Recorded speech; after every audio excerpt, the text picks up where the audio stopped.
नमस्कार, मैं doctor Vijendra Gupta BBD government college Chimanpura Shahpura से बोल रहा हूँ। और आज का ये लेक्चर जो पहले के जो दोनों लेक्चर अपन ने दिए न्यूटन रिंग्स पे, उसी का ये अंतिम भाग है। मैंने 2 लेक्चर पहले दे चुका हूँ न्यूटन रिंग में, पार्ट फर्स्ट करके और पार्ट सेकंड करके। तो बच्चों आप लोग जो है जब वीडियो देखोगे आप यूट्यूब में, तो ये फर्स्ट सेकंड और आज की ये पार्ट थर्ड, तीनों को कंटिन्यूस में आपको देखनी है। इससे पूरा न्यूटन उनका जो अपना टॉपिक है वो पूरा की पूरा कवर हो जाता है। यहाँ आज जो मैं बता रहा हूँ आपको कि पारगीत प्रकाश में न्यूटन वलय, मतलब कल अपन ने जो केस कंसीडर्स किए थे, इससे पहले वाले जो वीडियो में केस कंसीडर किए थे वो था परावर्तित प्रकाश में न्यूटन वलय कैसे बनती है और किस तरह से उसकी अदीप्त और दीप्त जो कि अपन व्यास का मान जो है निकाल के बता सकते हैं। आज उसी क्रम में अपन ने लिया है पारगीत प्रकाश। तो यहाँ अपन ये बता दूं मैं आपको, ये एक प्लेन प्लेट थी, ये समतलोत्तल लेंस था, ये एक वर्णित प्रकाश स्रोत था जो अभिलंब आपतित है। तो यहाँ से जब प्रकाश आ रही है तो यहाँ परावर्तित अपवर्तित के द्वारा होने के पश्चात अपने को 2 प्रकाश किरणें T1 और T2 मिलती है। ये T1 T2 पारगमित प्रकाश किरणें कहलाती है। और अपन चूंकि यहाँ पे वापिस हुई वेज रूपी फिल्म बन रही है, तो इस वेज रूपी फिल्म में अपन जानते हैं कि इन दोनों प्रकाश किरणों के बीच में जो पथांतर होगा नेट, उसका मान q म्यू t के द्वारा बताया जाएगा। और इसको मैंने समीकरण 10 लिखा है। समीकरण 10 इसलिए क्योंकि पहले वाले जो वीडियोस हैं उसमें कंटिन्यूटी में अपन समीकरणों को लेकर चल रहे हैं, जिससे आप लोग कोई कंफ्यूज नहीं हो। और चूंकि अभिलंबवत है लगभग प्रकाश कण, इसलिए r0, और अगर जो वेज फिल्म बन रही है बहुत छोटे एंगल की बन रही है, इसलिए थीटा का मान भी लगभग 0 मान लेते हैं, जिससे जो cos थीटा प्लस r था उसकी वैल्यू 1 आ जाती है, क्योंकि cos थीटा प्लस r की जगह cos 0 का मान 1 आ जाता है, जैसा कि पहले अपन देख चुके हैं। इस वजह से समीकरण 10 अपने को मिलती है। अब इसमें 2 केस कंसिडर करते हैं, एक अदीप्त वलयों का व्यास, क्योंकि फ्रिंज दोनों बन रही है, अदीप्त फ्रिंज भी बनेगी और दीप्त फ्रिंज भी बनेगी।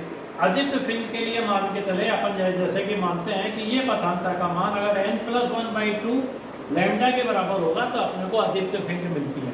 इस अवस्था में अपन ने इससे Tn का मान निकाल लिया। n जो सबस्क्रिप्ट है वो मैंने कल भी पहले वाले वीडियो लेक्चर में भी बताया था कि ये जो है nth फ्रिंज के लिए अपन बात कर रहे हैं। ये समीकरण अपने से 12, और इस समीकरण 12 को जो मेन समीकरण थी समीकरण 5, जो कल के वीडियो लेक्चर में आपने या मेरे से इससे पार्ट सेकंड के जो वीडियो लेक्चर में देखी हुई है आपने, उसके अंदर अगर अपन वैल्यू रखते हैं तो अपने पास इस अदीप्त वलय का व्यास का फार्मूला आ जाता है, जो कि समीकरण 13 से अपन बता सकते हैं। इसी प्रकार से यहाँ बच्चों दूसरा केस प्रदीप्त वलयों के व्यास के लिए कंसिडर करते हैं अपन। और प्रदीप्त वलयों के लिए अपन ने माना कि पथांतर का मान जो है 2 mu t Tn n lambda. इस अवस्था में Tn की वैल्यू निकाल ली, जो कि समीकरण 14 बता रहे हैं अपन। समीकरण 14 को समीकरण 15 में अगर अपन 5 में समीकरण 14 को समीकरण 5 में रखेंगे अपन, तो अपने पास समीकरण 15 आएगी, जो कि प्रदीप्त वलयों के व्यास के समीकरण को बताती है। अब यहाँ ये बताना, जैसे मैंने पहले ही बताया है कि भाई जो व्यास है ये r के अंडर r के अनुक्रमानुपाती है, अंडर लैम्डा के अनुक्रमानुपाती है, और 1/म्यू के व्युत्क्रमानुपाती है। कहने का मतलब r लैम्डा बढ़ेंगे तो dn का वैल्यू बढ़ जाएगी, म्यू का मान बढ़ेगा तो dn की वैल्यू कम हो जाएगी।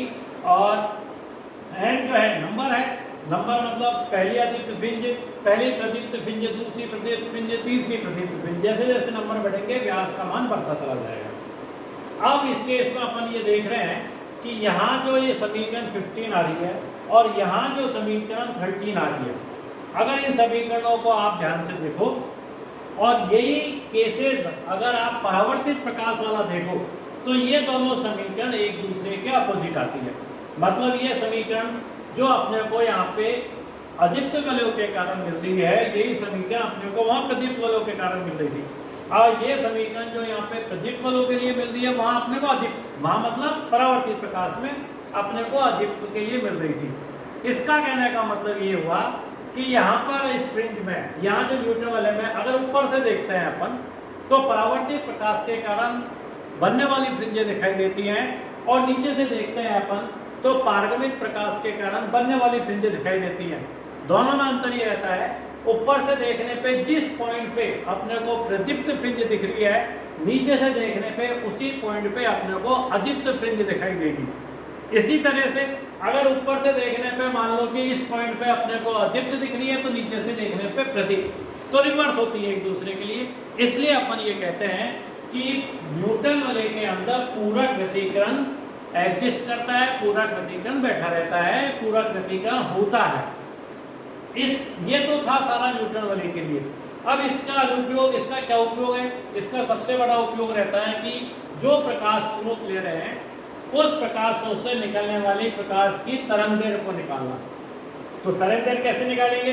प्रदीप्त वलयों के लिए अपन जानते हैं कि व्यास का फार्मूला nth फ्रिंज के लिए ये बताया जाता है। इसी के लिए अगर n प्लस p, या तो n है, n का मतलब जैसे 5 है तो n ये d5 का हो गया, और n प्लस p, जैसे n प्लस p लिखता हूँ और p कोई राशि है, मान लो p = 2, तो n बराबर 5, p = 2, तो ये 7वीं फ्रिंज आ गई अपने पास। तो इस तरह से अपन n का पता है तो n प्लस p की वैल्यू निकाल लेते हैं। n प्लस p की जगह रखोगे आप n प्लस p, यहाँ n की जगह n प्लस p, और दोनों को अगर लेस करोगे मतलब dn प्लस p के स्क्वायर में से dn स्क्वायर अगर लेस कर देंगे अपन और उस समीकरण को सोल्व करेंगे तो वेवलेंथ का मान ये आ जाता है। इस समीकरण के द्वारा अपन वेवलेंथ बता सकते हैं। p नंबर है, r अपन को पता ही है, वेक्टर रेंज है अपने पास। तो इस फार्मूले की सहायता से अपन क्या कर सकते हैं? प्रकाश की तरंग दैर्घ्य ज्ञात कर सकते हैं। और इसी तरह का फार्मूला चाहे आप अदीप्त वलय ले लो, अदीप्त वलय भी ले लोगे तो फार्मूला एग्जैक्ट यही आएगा, कोई चेंज नहीं होगा उसमें, ये फार्मूला मिलेगा। कहने का मतलब यह है प्रदीप्त या अदीप्त वलय दोनों ही केस में कोई सी फ्रिंज कंसीडर करके चलोगे आप, तो अपन जो लैम्डा है, जो तरंग दैर्घ्य है, उसका मान अपन इस फार्मूले के द्वारा निकाल सकते हैं, लैम्डा का मान।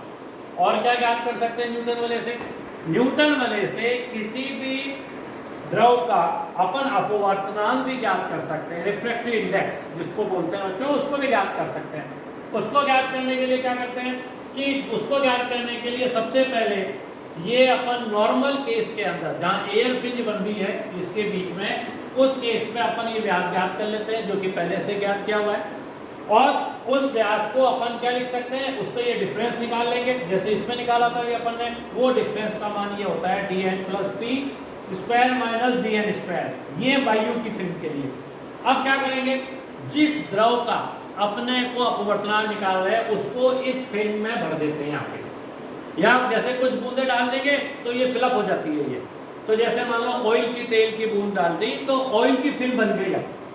अब इस केस में वापिस अगर इस dn का मान निकालेंगे अपन, तो उस केस में अपने को जो भी मान आएगा उसको डैश से बताया है मैंने, तो dn डैश का स्क्वायर। इसी तरह n की जगह n प्लस p के केस में लेंगे, इसमें लिक्विड डालने पे तो अपने पास आएगा dn प्लस p का डैश का स्क्वायर। इनको सॉल्व करेंगे तो इससे अपने को म्यू का मान आ जाता है। तो ये अपवर्तनांक का मान अपन प्रैक्टिकली भी निकाल सकते हैं। पहले एयर की वेज रूपी फिल्म बना ली, उससे ये निकाल लिया, और फिर ऑयल की फिल्म बना ली और उससे ये वैल्यू निकाल ली, दोनों का रेशो निकाल लिया तो म्यू का मान आ जाता है।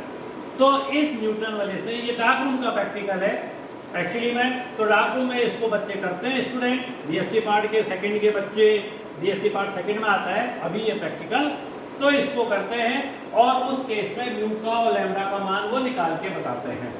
इसी तरह अगर न्यूटन वलय में कभी कभी पूछ लेते हैं कि अगर प्रकाश स्रोत जो S लिया गया है, ये प्रकाश स्रोत S की जगह अगर ये श्वेत प्रकाश स्रोत की जगह अपने पास श्वेत मतलब एक वर्णीय प्रकाश के स्रोत, एक वर्णीय प्रकाश स्रोत की जगह अगर श्वेत प्रकाश ले लें अपन, एक वर्णीय प्रकाश स्रोत की जगह किसको ले लें? श्वेत प्रकाश को।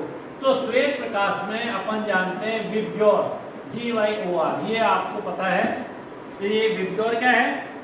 कलर्स हैं, violet, indigo, blue, green, yellow, orange और रेड, और इन सब की लैम्डा इंक्रीजिंग है। लैम्डा क्या है? इंक्रीजिंग। इस केस में चलते हैं तो लैम्डा इंक्रीजिंग बनती है। तो किसी से भी अगर अपन देखें, जैसे कोई प्रदीप्त वलय है, मान लो ये प्रदीप्त वलय के इक्वेशन देखें अपन, तो प्रदीप्त वलय की इक्वेशन जैसे ये n के लिए है r लैम्डा, तो अगर व्यास देखें तो भाई लैम्डा वॉयलेट रेड की तरंग दैर्घ्य सबसे ज्यादा होगी, वॉयलेट की सबसे कम होगी। तो यहाँ रेड के लिए DN का मान सबसे ज़्यादा आएगा और वॉयलेट के लिए कम आएगा, मतलब बाहर की दिशा में रेड, अंदर वॉयलेट। अगर श्वेत प्रकाश लेते हैं तो कुछ कलर फ्रिंजें दिखाई देती हैं, उसके बाद श्वेत प्रकाश दिखाई देता है हमको। तो इस तरह से अपन कलर्स के बारे में इसमें बता सकते हैं। तो अब 3 पार्ट में जाके ये न्यूटन रिंग का जो टॉपिक है अपना खत्म होता है।